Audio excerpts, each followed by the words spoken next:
जेठ और बहू के बीच का रिश्ता परंपरागत रूप से भारतीय समाज में एक खास मर्यादा में रखा गया है, जहां सम्मान और दूरी को प्राथमिकता दी जाती है। लेकिन प्यार का अर्थ केवल रोमांस तक सीमित नहीं है। ये समझ, सहानुभूति और समर्थन का प्रतीक भी हो सकता है। हालांकि, अगर आप जेठ बहू के प्यार को किसी कहानी के रूप में रोमांटिक अर्थ में पूछ रहे हैं, तो यह एक काल्पनिक कथा होगी, जो भावनाओं के गहरे पहलुओं को छू सके। कहानी अनकही भावनाएं। एक छोटे से गांव में रहने वाला एक बड़ा परिवार था, जहां बड़े बेटे अजय और छोटे भाई रवि के बीच गहरी आत्मीयता थी। रवि की शादी उसके माता पिता ने गांव की ही एक खूबसूरत, समझदार और चंचल लड़की सुमन से करवाई।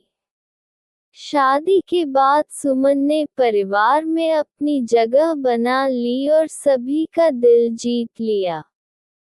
अजय, जो बचपन से ही परिवार के प्रति जिम्मेदारियों के तले दबा था, ने अपने लिए कभी खुशी के बारे में नहीं सोचा।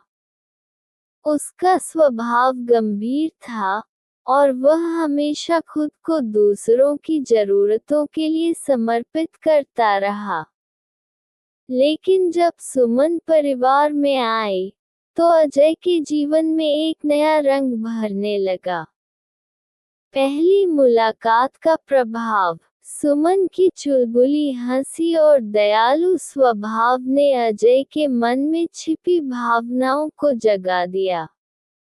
सुमन ने अजय की गंभीरता को तोड़ने के लिए कई बार मजाक किए, लेकिन धीरे धीरे वह महसूस करने लगी कि अजय के दिल में एक खालीपन है। एक दिन जब अजय अकेला बैठा था, सुमन ने पूछा, भैया, आप हमेशा इतना चुपचाप क्यों रहते हैं? क्या कभी आपने अपने लिए कुछ नहीं सोचा? अजय ने हल्की मुस्कान के साथ कहा, सुमन, मेरे लिए खुशी का मतलब है अपने परिवार को खुश देखना। सुमन को यह जवाब सुनकर अजय की गहराई का एहसास हुआ, और उसने अजय के जीवन में थोड़ी खुशी लाने की ठान ली। भावनाओं का अनजाना जुड़ाव। समय के साथ सुमन और अजय के बीच एक अनकही समझ विकसित होने लगी। सुमन को अजय का ख्याल रखना अच्छा लगता, और अजय को सुमन की चिंता करना।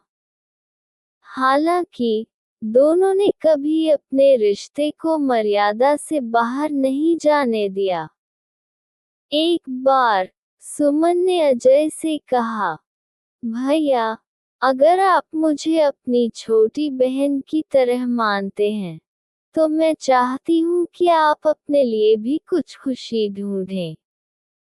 अजय ने उसकी बात सुनकर कुछ नहीं कहा, लेकिन उसके दिल में सुमन के लिए एक अनकही भावना घर कर चुकी थी। मर्यादा का सम्मान। अजय ने अपनी भावनाओं को कभी जाहिर नहीं होने दिया। उसने खुद को याद दिलाया कि सुमन उसकी छोटी बहू है और इस रिश्ते की मर्यादा को बनाए रखना उसका धर्म है। दूसरी ओर, सुमन ने भी महसूस किया कि अजय के जीवन में कोई कमी है, लेकिन वह कभी उसे गलत दिशा में नहीं ले गई। त्याग का प्रतीक। अजय ने सुमन के सुझाव पर अपने लिए नए अवसरों की तलाश शुरू की और गांव के बच्चों को पढ़ाना शुरू किया। धीरे धीरे वह अपनी खुशियों को समझने लगा। सुमन और अजय का रिश्ता त्याग, सम्मान और मर्यादा का एक ऐसा उदाहरण बन गया, जो हर परिवार के लिए प्रेरणा था। ये कहानी बताती है कि प्यार कई रूपों में आता है, लेकिन इसे सही दिशा और मर्यादा में रखना ही रिश्तों की असली खूबसूरती है।